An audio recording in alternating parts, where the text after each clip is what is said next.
If you're feeling stuck right now in any aspect of your life or just in your life as a whole, it's not because you're stuck. It's just because you're repeatedly doing the same thing over and over and over again, expecting a different result. What do they call that? Insanity. I'm not calling you insane, but when we do the same behavior, the same patterns, and we want to see something different, that's just wishful thinking. It's not us actually taking action towards doing something different. But we're not always aware that we're doing that, and sometimes it takes us getting sick and tired of our patterns, of the same thing happening over and over again, or it can take somebody pointing it out to us. But whatever it takes, once we become aware, then we can actually make the changes necessary to get our desired circumstances. Hi, I'm Julia. Welcome back to my channel, or welcome to my channel if you're new here. This idea really came to me last night, but was reiterated when I did my 4-minute and 44-second meditation just now. And what I'm noticing just within myself and in my life, whenever I don't like how something is going and it's a repeated pattern, it's repetitive, it's like day in and day out,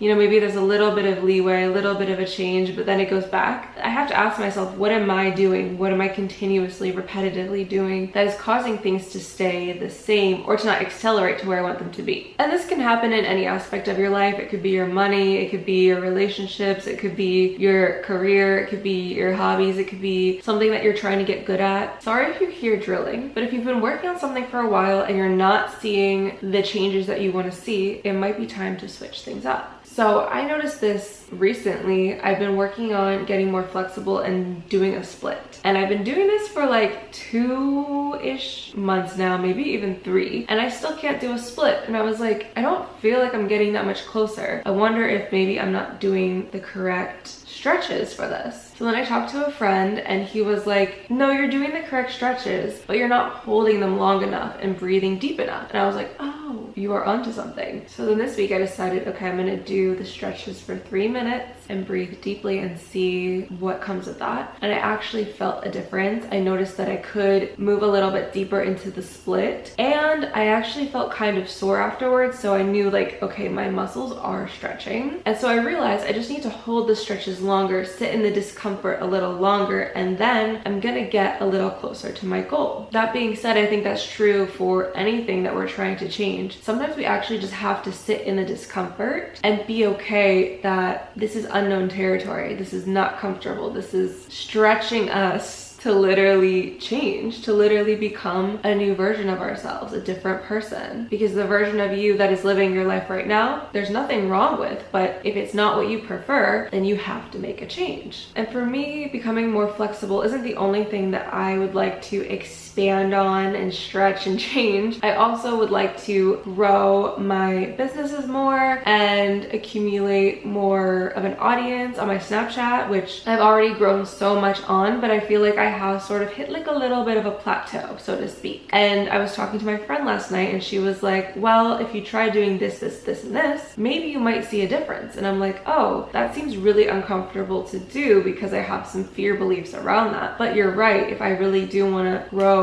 on a massive level, massive scale, and see big changes, I do need to do things a little differently. I can't just do the same thing and expect things to just change. So that being said, it's on me to go within myself and let go of certain fears and certain beliefs that I have, and then start implementing these changes by structuring things a little differently in my business, testing it out, seeing what's working, seeing what's not, being okay with experimenting and throwing pasta at the wall, so to speak. Because if I don't know the answer, that's okay. I don't need to know the answer to figure out the answer. I can try different things, see what works, see what makes me feel more excited, see what other people are more attracted to, see what brings me in more numbers, more views, more dollars, more whatever, more opportunities, anything really when it comes to business and in life as well. And I am not the type of person that likes to stay the same. If you have been following me for as long as I've been on here, I have gone through so many changes in every aspect of my life, in every aspect of my being, from the way that I look to the way that I talk to the way that I do everything, from where I live, from all of it. I have 360'd, I have 180'd, I have everything in between. I have come back to old ways, I have let go of old ways, I have adopted new ways, everything. And it's not to say that I'm not scared to change, because I am. It is scary in the moment. Like right now, my fear is like, if I let go of the old beliefs, what if I just completely fail? What if I completely sink? But I think what it comes down to is, if you don't let go of the old beliefs, that's actually how you fail and sink, because the old beliefs are going to keep you where you are and or regress you back. So by not changing, by not adapting new, more expansive beliefs and stepping out of your comfort zone, you're doing yourself a disservice. By actually facing those fears, letting them go, and challenging yourself to be a different version of yourself that you prefer, that excites you most. That's literally how you get what you want and really what you need. But we have our desires for a reason, like the true desires that live in our heart, the desires of expansion and connectedness, and not the desires necessarily of like the negative ego standpoint of what do other people think of me, my insecurities, how do I hide? Not that. I mean like the desires of like being connected with other people. Yeah, of course we want to look great in other people's eyes, but if we look good in our own eyes, that doesn't actually matter. Taking out the insecure desires and looking at just the true desires of, oh, it would be really nice to feel abundant. Oh, it would be really nice to go on this trip and experience this place. Oh, it would be really nice to start this business or do this hobby or be in connection with this person or that person. Typically those desires are true if they're coming from a place of, oh, I would actually like to experience that for the experience and the feelings of that, versus, oh, I would like to experience that so I feel less insecure, so I feel like I'm more likable, so I feel like I'm a better person. You're already good enough as you are. You're already the best person you can be. You're already worthy. You're already beautiful, lovely, and abundant.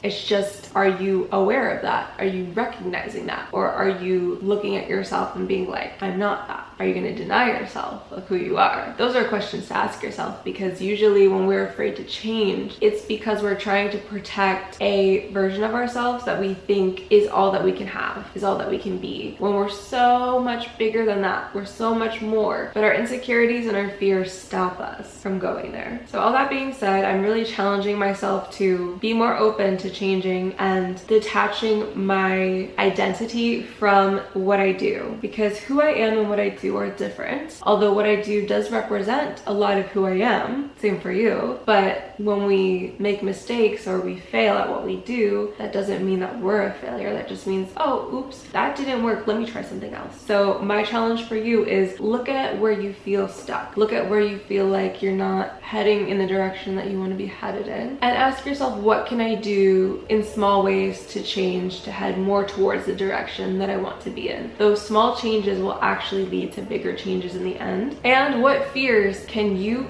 face and let go of while you challenge yourself, because you will have to, that's for sure. Anyway, I love you guys so much, and I will see you in my next video next week. Bye.